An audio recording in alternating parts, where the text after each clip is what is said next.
ये दरख्त है किसी का घर, पुकारते हैं ये भी जैसे पुकारता है हमें हमारा घर।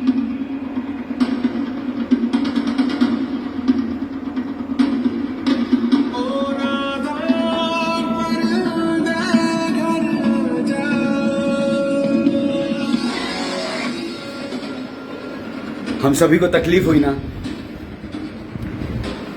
जब हम एक घर जो हमने खुद संजोया है उसमें लॉकडाउन हो गए। हमारी सेफ्टी के लिए, हमारी बेहतरी के लिए ही बहुत तकलीफ हुई हमें, बेहद। हमारा अपना घर जो हमने खुशियों से बसाया है, सपनों से बसाया है, उसमें रहना भी जब एक मजबूरी बन गया तो बेहद तकलीफ हुई हमें।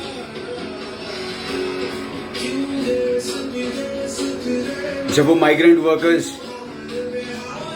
अपना ही गांव, अपना ही खलियान छोड़कर शहरों में वो बंद छोटे से कमरों में, वो जो खोलियों में रहे, वो भी वापस गए अपने घर, तो भी हमें तकलीफ होती, क्योंकि हमें तकलीफ होती है, हम इंसान हैं।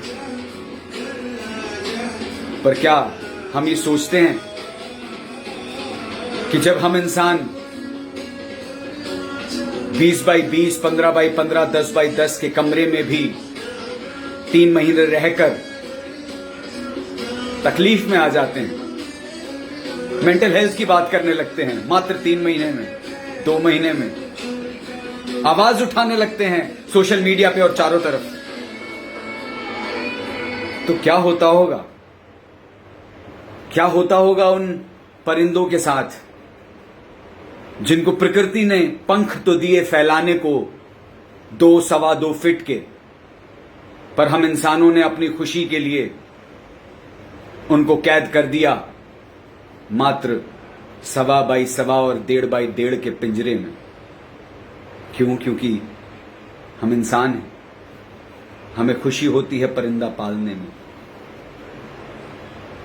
पूरे जीवन भर मैं एक एहसास कर ही नहीं पाया, और जब करा, जब वो एहसास मुझे हुआ, तो पिछले 5 दिनों से मैं हूं उसी में डूबा हुआ। आज जाकर हिम्मत आई कि मैं बोल पाऊं। हर दिन सराह रहा हूं, हर दिन खुद से कह रहा हूं कि देखो देखो, ये होती है संवेदना कि कोई इंसान 20 साल अपने जीवन के लगा दे सिर्फ परिंदों को आजाद कराने में। जिसने हम इंसानों को आजाद कराया, जिसने इस देश को आजाद कराया, हमने उसमें महात्मा बनाया। और है कोई ऐसा शख्स, ऐसा इंसान, ऐसा व्यक्तित्व, ऐसी रूह है कोई भारत के मध्य प्रदेश की राजधानी भोपाल में, जिसने भोपाल को पिंजरा मुक्त कराया? श्री धर्मेंद्र शाह। मेरे पास शब्द वाकई कम हैं 5 दिन सोचने के बाद भी, इसलिए शायद इस गाने के मर्म का एहसास करना पड़ा। क्योंकि नादा परिंदे घर आजा, ये गाना सुनते हुए हमने हमेशा, अगर किसी दूसरे शहर में रहे तो अपने घर को याद किया है, हमने किसी न किसी उस कोने का, उस कमरे का याद किया है, उस इंसान का याद किया है जिसने हमारी जिंदगी को सुखद बनाया। अक्सर हमने अपने घर के बाहर रहने वाले हर इंसान ने अपने घर को याद किया। इस गाने को सुनकर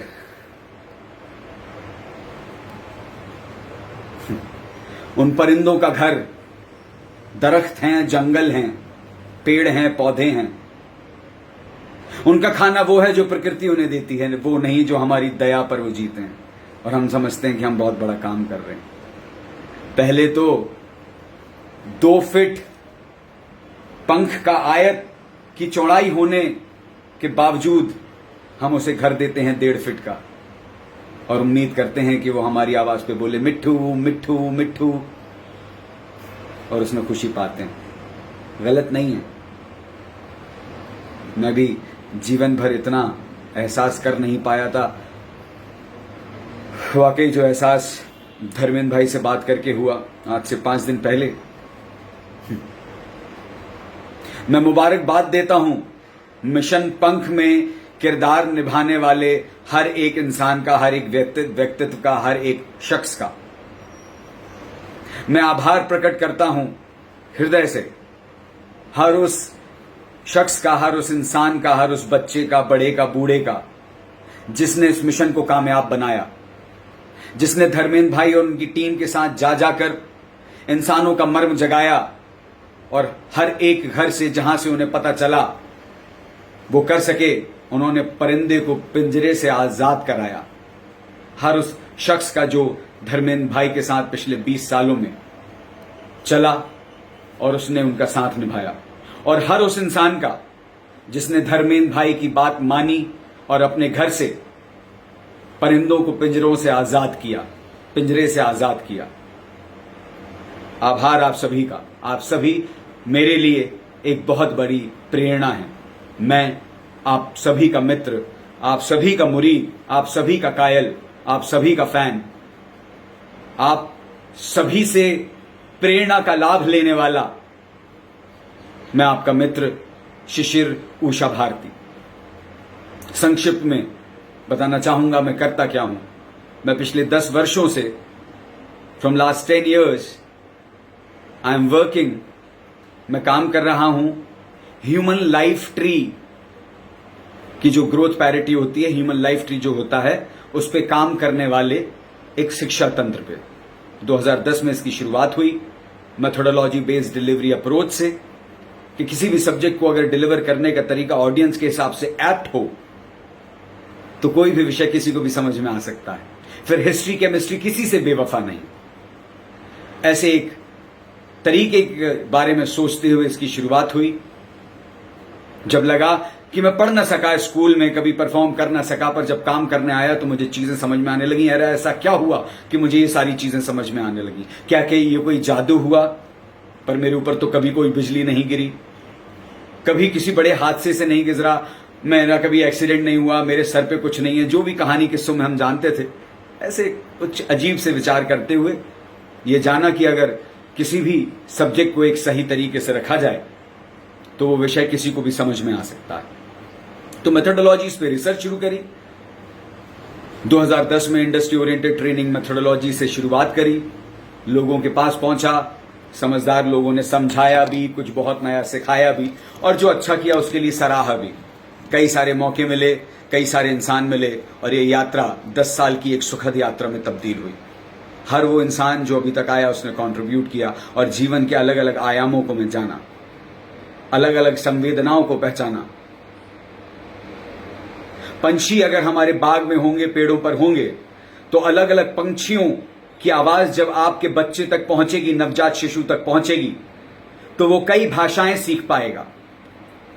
इसके पीछे क्या विज्ञान है, मैं नहीं, कोई भी मनोचिकित्सक आपको बता सकता है। मैं नहीं, कोई भी बायोलॉजिस्ट, जूलॉजिस्ट आपको बता सकता है। अगर उसको अभी पता होगा तो ठीक, अन्यथा अगर वो अपने विषय में जाके थोड़ी भी पढ़ाई करेगा तो उसे ये पता चल जाएगा। कोई बड़ा साइंस नहीं है।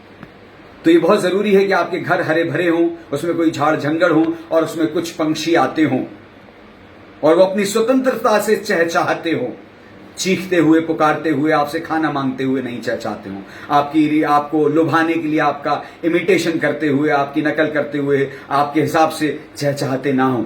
वो प्राकृतिक रूप से उड़ते हों और प्राकृतिक रूप से चहचहाते हों। ये बेहद जरूरी है। तो अपने घर में को हरा भी बनाइए। हरा बनाएंगे, पंछी अपने आप आएंगे, और जब वो अपनी प्राकृतिक स्वतंत्रता में रहेंगे तो वो चहचहाएंगे, और जब वो चहचहाएंगे तो आपके घर में पैदा होने वाला हर नवजात जब उनको सुनेगा तो वो बड़ा होकर बहुत सारी भाषाओं को सीख पाएगा, और बहुत सारी भाषाओं को सीख कर वो अपने जीवन में कितनी उन्नति कर पाएगा, ये आप सभी जानते हैं। ये आप सभी जानते हैं। बहुत बहुत शुक्रिया, बहुत बहुत आभार धर्मेंद्र भाई, ये बात अपने मिशन को मुझ तक पहुंचाने के लिए, मुझे मौका देने के लिए कि मैं उससे जुड़ पाऊं। मैं जीवन के आखिरी दम तक मिशन पंख के साथ हूं। जब जो भी कर पाया मुझे आपके मिशन पंख में छोटा सा भी कंट्रीब्यूशन, मेरी खुशनसीबी होगी, मैं उसमें जरूर कंट्रीब्यूट करूंगा।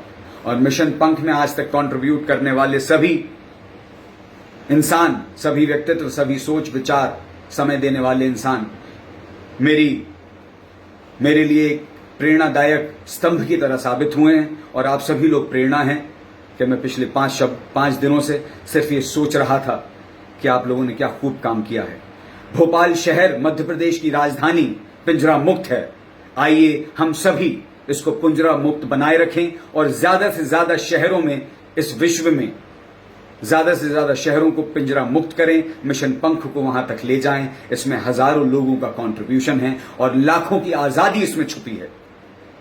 जब इंसान इन पिंजरों से, इन परिंदों को इन पिंजरों से मुक्त करेगा तो वो अपने इमोशंस में आजाद होगा, वो अपने ख्यालों में आजाद होगा, वो अपने बच्चे के लिए सोचने समझने की प्राकृतिक स्वतंत्रता जुटाएगा, वो अगली नस्ल को एक अच्छी प्रकृति जुटाएगा। चिड़ियां यहां से वहां बीज ले जाएंगी, हरियाली अपने आप बनी रहेगी। हम सभी को पता है कि प्रकृति में हर चीज एक दूसरे से जुड़ी हुई है, एक चेन की तरह, एक सूत्र में बंधी हुई है। तो आइए इस सूत्र का एक बहुत सुंदर हिस्सा बने और मिशन पंख को विश्व की हर एक शहर, गांव, गली, नुक्कड़ तक ले जाएं।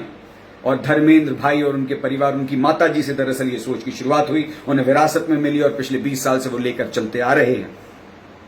तो आइए हम सब साथ में मिलें, इस सोच में लाखों लोगों की खुशियों को जोड़ें, लाखों परिंदों की उड़ान को जोड़ें, लाखों पंखों को उनकी प्राकृतिक स्वतंत्रता दें और इस सुंदर काम में हम सब जुड़ें और एक अच्छी प्रकृति, एक अच्छी समाज, एक अच्छा परिवार हम सभी मिलकर बनाएं। वसुधैव कुटुंबकम। नमस्कार आप सभी को, धन्यवाद आप सभी के समय का। आप सभी मेरे लिए प्रेरणा हैं, जिन्होंने आज इस आखिरी सेकंड तक मुझे सुना, मुझे वक्त दिया, मुझे अपना मन, चित्त, चैतन्य दिया। बहुत बहुत धन्यवाद, आभार आप सभी का। प्रणाम।